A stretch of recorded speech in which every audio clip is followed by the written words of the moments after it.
In the classic film, A Christmas Story, the protagonist is hoping to get a secret message. He ends up getting a paid advertisement. My friend in the gym on Sunday told me that he told his wife and daughter that he was going to the grocery store so he could steal some time to be in the gym. As he was leaving, I asked him what he was going to say when he got home with no groceries. He said he Instacarted it and he'd pick up the groceries on the way home. We used to hear about living your best life, and if you wanted something, go out and get it. Then we were sold on the idea of what we want somehow takes away from someone else. We ended up in yoga pants and athletic shoes. The inconvenient truth is we didn't get what we wanted and we didn't look so good. Next time you're going to the grocery store, be sure to do something for yourself along the way and be sure you're not falling for a paid political advertisement. Welcome. Welcome to Coffee Hour. I'm Stanley Smith. At Coffee Hour, we talk about everything and nothing. Recently, we talked about my own worst hell, community service, negative programming, peacemaking, Israel and the Jews, navigating thorny places, outsourcing our attention, latitudinalism, and being frustrated. At church on Sunday, the readings at Washington National Cathedral, it was World Hunger Day, and the readings just happened to coincide with the scripture reading from Thessalonians, you can't eat unless you work, and from Malachi, evil will be burned up like stubble in the field. The gospel reading was from Luke. As bad as it gets, it's not over until God says it is. The sermon at Washington National Cathedral was by Rose Duncan. Rose said it was the penultimate Sunday, the second to the last Sunday of the church year. We think we're winning the shouting match. God has already shouted back. He has the final word. We have to examine whether we're a pessimist, realist, or idealist on the spectrum between living our worst hell and seeing what you believe. Everything will perish, but not a hair in your head will be harmed. As we move toward the year end, we're reminded time will end. There will be an accounting for our affairs. We have other concerns right now, other than our salvation. The end time tells us to look beyond our present uncertainty.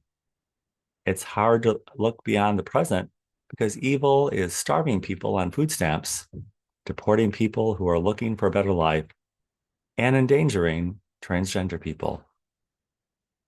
Rose said it all falls just short of subjecting people to torture.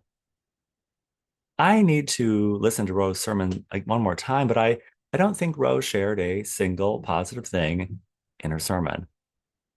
We have to ask, are we here to give or to get? At St. James Cathedral, the sermon was by Chris Griffin. Chris said the end time reading is really bad for fundraising efforts. Those of us doing well are not looking forward to the end anyway. We want change. We want to change the topic. If the end was near, would any of us do anything differently anyway? We don't need a deadline to get things done. From God's perspective, our life and our lives contribute to the story of his creation. The end is a distraction. Civic ills, patriarchy, sexism, and racism, they're all distraction from what we should be doing anyway. When one thing crumbles, something new begins. Stop lamenting about how bad things are and go about living life anyway. Accept our finitude and put your trust in God. See what you believe and become what you received. They say you should never talk about politics, sex, or religion. Sometimes the world of politics can be more pornographic than sex. Politics spins a particular message to make people act, using our passions to make people in the private sector take low-paying jobs in the government. It's the difference between an editorial message and a paid advertisement. My friend Richard is taking a class at Moody Bible Institute from a man who baptized Charlie Kirk.